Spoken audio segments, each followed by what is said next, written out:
Voter লিস্টে প্রবাসীদের কতটুকু গুরুত্ব থাকছে এবার, এবং ভোটার ভোটার প্রবাসীরা ভোট দিতে পারবে কিনা এই বিষয়টা খুবই গুরুত্বপূর্ণ। কারণ আপনি জানেন এই স্বাধীনতার মধ্যে জুলাই আগস্টের এই যুদ্ধ বলুন আর এই সংগ্রাম বলুন আন্দোলন বলুন, এর মধ্যে প্রবাসীদের ভূমিকা কিরকম ছিল সেটি আপনি নিশ্চয়ই অবগত আছেন। তারা দীর্ঘদিন যাবত ভোট দিতে পারে না, এই ভোট যুদ্ধে তারা কি এবার সামিল হতে পারবে কিনা? জি। আমরা we R examining all possible action options, মানে এটা তাদেরকে প্রবাসীদেরকে ভোটের এই আওতায় আনার জন্য আমরা খুবই বিভিন্ন অপশন আমরা এক্সামিন করে দেখছি। বিভিন্ন দেশে কিভাবে করেছে দেখছি। আমরা শুরু করতে চাই অ্যাটলিস্ট সবাইকে না আনতে পারলো এই যে এই প্রবাসীদেরকে ভোট দেওয়ার বিষয়টা আমরা আমরা আমাদের হাত দিয়ে শুরু হোক, যাতে আপনারা একদিন বলতে পারেন। তিনটি প্রশ্ন করেছি।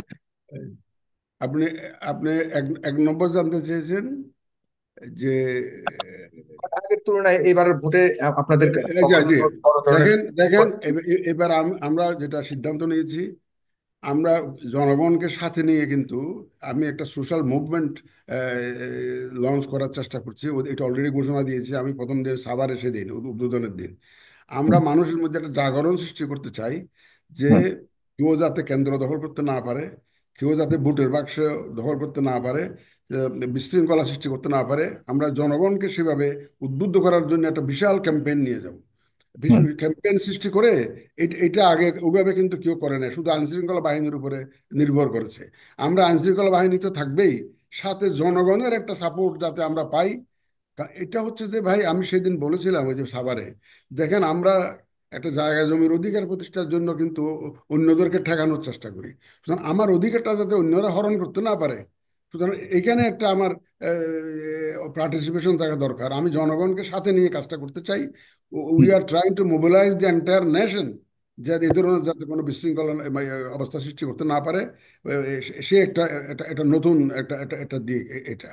আর আমরা দ্বিতীয় প্রশ্নটা কি ছিল জানি আপনার, দ্বিতীয় প্রশ্নটা মানে পদ্ধতিগত ভাবে তাহলে পদ্ধতিগত কনস্টিটিউশনাল অ্যামেন্ডমেন্ট তো এখনো আসে নাই।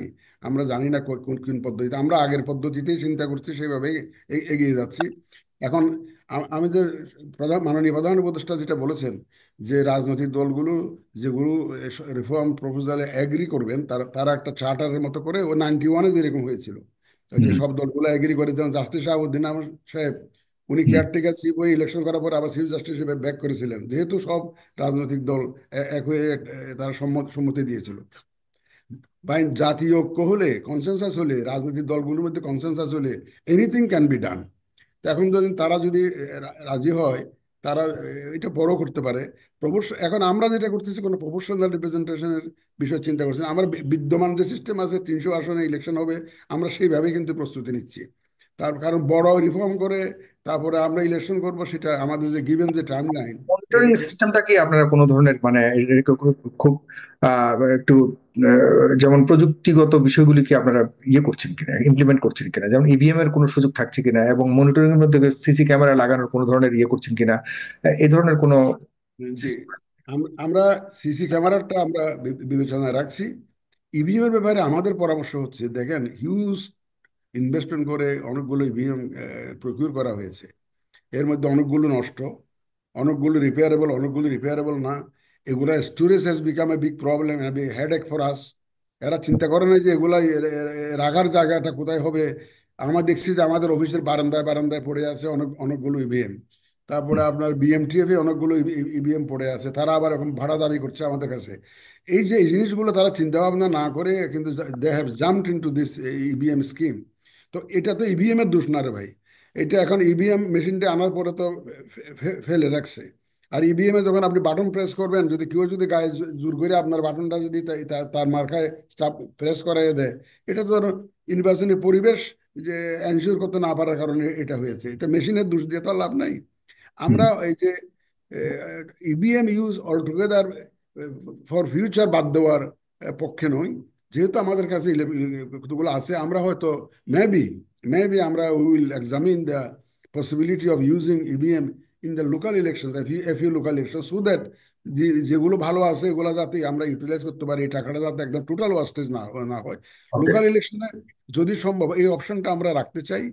যারা কিন্তু লোকাল, জাতীয় ইলেকশনে একদম ইভিএম ব্যবহার না করবে। জাতীয় জাতীয় no no no no question, no question.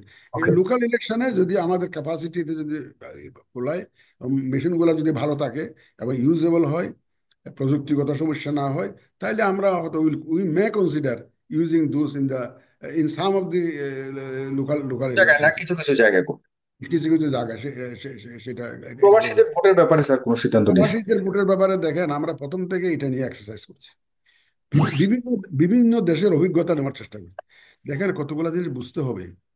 আপনি যদি এই যে ব্যালট সিস্টেমে যদি আমরা এমবেসি, অনেকে বলে যে আপনার এমবেসিতে যে ব্যালটে ভোট দেওয়ার একটা ব্যবস্থা করেন। হুম। আহ, কিন্তু ভাই মিডল ইস্টার্ন কান্ট্রিতে যদি যদি ভোটের কিউ দেখে যে ভোটের জন্য লাইন দিছে, তা দেখবেন যে আমার সব ভোটারদেরকে ধরে নিয়ে জেলখানা ঢুকে নিয়ে যাবে। তারা they are so sensitive to the election in the Middle East. কিন্তু আমার large number of Bangladeshis are now living in Middle East, which are monarchy.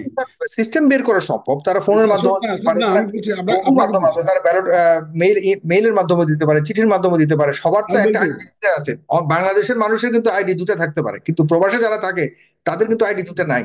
তারা must have to hold one identity with them, they আমি can not আমি carry আমি মোর দেন one. আমি বলি, আমি শেষ করি রে এখনো। জি। আমরা we R examining all possible action options, মানে এটা তাদেরকে প্রবাসীদেরকে ভোটের এই আওতায় আনার জন্য আমরা খুবই বিভিন্ন অপশন আমরা এক্সামিন করে দেখছি, বিভিন্ন দেশে কিভাবে করেছে দেখছি। এটা হুম, আরেকটা সমস্যা হয় কি, জি। ফর এক্সাম্পল ব্যালট সিস্টেমে যদি যাই, বাংলাদেশে যে দিনের বেলা ভোট হয়ে গেল, হ্যাঁ, তো ধর ওয়েস্টার্ন কান্ট্রিতে অনেক অনেক দেশে রাত, গভীর রাত। আমরা এখানে by the time they vote, result is already known in Bangladesh. এই হুম। যে টাইম ডিফারেন্সটা, hmm. It's a big problem. কারণ আমি আমি আমার এখানে যখন ভোট হয়ে গেল সন্ধ্যার সময় আমি রেজাল্ট পাবলিশ করে দিলাম, আপনি আপনি ফজরে ঘুম থেকে উঠলেন আমেরিকাতে, ঘুম হুম। থেকে উঠে দেখলাম যে তো ও মিস্টার ও পার্টি জিতে গেছে, then hmm. You get influenced. এইটা একটা, এই একটা দিক আমার। এ থেকে যেমন বিভিন্ন দেশে তো আছে, যারা দেশের বাইরে থাকে তারা আমি কিন্তু অ্যাডভান্স ভোট দিয়ে দেয়, হ্যাঁ, অ্যাডভান্স পোল সিস্টেম আছে। আমি সেটা বলছি, অ্যাডভান্স ভোটের অসুবিধাটা হলো এখানে দেখা গেছে অনেক সময় আমরা অনেক ক্যান্ডিডেটকে তার রিকুইজিট কোয়ালিফিকেশন না থাকার কারণে আমরা ক্যান্ডিডেটের রিফিউজ করে দিই। দেন তারা ওই যে ইলেকশন ট্রাইব্যুনালে যায় এবং অনেকে হাইকোর্টে যায়। ঠিক ভোটের দুদিন আগে দেখবেন যে দেখবেন যে হাইকোর্ট রায় দিয়ে দিয়েছে না, তার candidature is valid. Hmm. Then I have to reprint ballot paper, you understand. কারণ হুম। যখন কোর্ট রায় দিয়ে দেয় যে তার ক্যান্ডিডেটস আর ভ্যালিড, তাকে মার্কা দেন, তাহলে আমার যে এন্টায়ার ব্যালট ওই কনস্টিটিউয়েন্সির সব ব্যালট পেপার নষ্ট।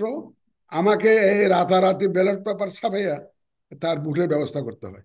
এখন এই যে বিদেশ থেকে যে বুথটা দিল, দেখবেন যে এনভেলপে করে নিয়ে আসলাম, ওটার জন্য দিয়ে একটা একটা টাইম রিজার্ভ করে রাখলেন স্যার, সমস্যা কোথায়? মানে ধরেন যেটা আপনি বললেন আদালতের সিদ্ধান্তের কারণে অনেক সময় দেখে ক্যান্ডিডেসি নিয়ে ইয়ে হয়, ওইটা একটা লাস্ট একটা সময় দিয়ে দিলেন যে এরপর আর ক্যান্ডিডেসি নিয়ে কেউ কোনো ধরনের অ্যাপিল করতে পারবে না, কোনো ধরনের অ্যাপিল ডিসপিউটে তো যেতে করে পারবে না, অ্যাপিল তো আগে করে, কোর্টের জাজমেন্ট তো আমরা ইনফ্লুয়েন্স করতে পারি না, বুঝছেন। না।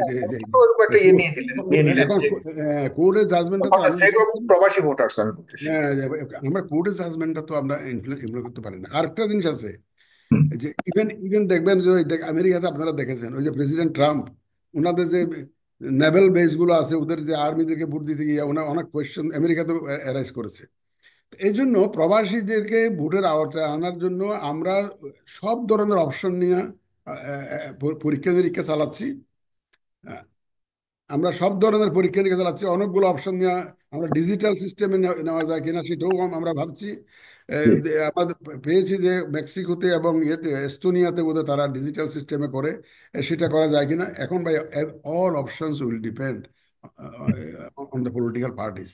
টার্কিতে হয়, টার্কিতে আমরা কিছুদিন আগে এটা একদম সরাসরি আমরা কভার করছি, তাদের ওখানেও দেখা যাচ্ছে যে দেশের বাইরে যারা থাকে তাদের জি, ভোট। জি জি জি, আমরা টার্কিশ ডেলিগেশনের সাথে মিট করেছি, এখানে মিট করেছি আমরা। প্রবাসীদেরকে পারভিউ ভোটের পারভিউতে আনার জন্য, অনবোর্ড নেওয়ার জন্য যত রকমের অপশন আছে দেশে বিদেশে, আমরা সেগুলা নিয়ে কাজ করছি। আমাদের সুবিধা হলো আমাদের স্যার যে প্রত্যেকের পাসপোর্ট কিন্তু দেখা যাচ্ছে যে ইলেকট্রনিক পাসপোর্ট, ওখানে কোনো ধরনের তাদের ইয়ে করার কোনো সুযোগ নাই। তারা ওই পাসপোর্টের এগেনস্টে একটা ভোট দিতে পারবে। এর মধ্যে মানে খুবই স্পষ্টভাবে তাদের ভোট নিয়ে কোনো আহ, অন্য কোনো কিছু করার কোনো এটা সুযোগ। সেটা চিন্তা আমরা আমরা সেইটা বাদ দিই না, সেই অপশন ইজ অলসো দেয়ার, আমরা এক্সামিন করছি তো অল্প। স্যার, আমি আমরা কিন্তু প্রবাসী নিয়ে কাজ করি, আমি আপনার সাথে পরেও এসব নিয়ে কথা বলবো, কারণ হলো প্রবাসীরা কিন্তু এই বিষয়টি নিয়ে বেশ সোচ্চার এবং খুবই উদ্বেগের সাথে আছে। তারা মনে করছে যে অন্ততপক্ষে এবার আপনারা তাদেরকে এই সুযোগটা দিবেন এবং we are not less serious than the expatriates. We are not less serious. We are seriously working on this. From day one. It has become one of the major agenda of the EC, কিভাবে এটা, কিন্তু provided এখন ধরেন রাজনৈতিক দলগুলো যদি ওনারা বলে যে না আমরা এই ডিজিটালটা বিশ্বাস করি না, এই ব্যালটটা বিশ্বাস করি না, তখন তো আমাদের জন্য প্রবলেম হবে। You understand this? Hmm, hmm, It will all depend whether all the political parties that will contest in the election, hmm, whether they will agree or not, এটাও তো একটা very important consideration for us. এটা দেখতে হবে যে ওনারা কি বলেন, কি বলেন। তবে আমরা কিন্তু যত রকমের অপশনস অ্যাভেলেবল আছে ইন দ্য ওয়ার্ল্ড, যত রকমের প্র্যাকটিস আছে being used in the world, আমরা সব ধরনের অপশন নিয়ে কাজ করছি। এবং হুম। ইনশাল্লাহ আমরা শুরু করতে চাই, অ্যাটলিস্ট সবাইকে না আনতে পারলেও এই যে এই প্রবাসীদেরকে ভোট দেওয়ার বিষয়টা আমরা আমরা আমাদের হাত দিয়ে শুরু হোক, যাতে আপনারা একদিন বলতে পারেন যে ওনারা এটা এটা ওনারা শুরু করতেই করেছে। হবে স্যার, ব্যক্তিগতভাবে আমি এটা নিয়ে ফাইট করছি এবং আপনার সাথে প্রয়োজনে আমি এসে দেখা করব শুধু এই প্রবাসীদের ভোটের ব্যাপারে আপনাকে ঠিক অবশ্যই। আছে, ইউ আর আরেকটা জিনিস অলওয়েজ। স্যার, হ্যাঁ, একটা স্যার মনে রাখতে হবে, তারা কিন্তু সিটিজেন অফ বাংলাদেশ। আমরা তো সরাসরি তাদেরকে বঞ্চিত করতেছি তাদের কনস্টিটিউশনাল রাইট থেকে শুরু করে তাদের বিং এ আমি সিটিজেন আমি অফ কি বাংলাদেশ। বলেছি, আমরা বঞ্চিত করব? আমরা তো ফ্রম না ডে স্যার, ওয়ান, সেটাই ফ্রম ডে এতদিন ওয়ান বঞ্চিত কাজ হয়ে করছি। এসছে তারা। জি। ফ্রম ডে ওয়ান আমরা কাজ করছি রাইট। এইটার জন্য, এই জন্য খুবই। একদম। হুম। জি, এবং from day one we are working hmm. For this. এবং আই এম কনফিডেন্ট যে we will be able to do something, make a Headway in this regard. Thank এবং ইউ সো এটা মাচ। এবং আপনাদের উপরে বেশি ভরসা করছে, এখন আরো বেশি করে চাচ্ছে প্রবাসীরা যেন আপনারাই পারবেন, এতদিন পারেনি কেউ, আপনারা পারবেন। কারণ যেটা ইনশাল্লাহ, ইনশাল্লাহ দোয়া করেন, আমাদেরকে হেল্প করেন। আমরা we are seriously working on this, we are seriously working on this. জি এনি জি। কাইন্ড অফ হেল্প স্যার, আমরা we are ready to like stand with you. So এটা ব্যাপারে আপনি এগিয়ে যেতে পারেন।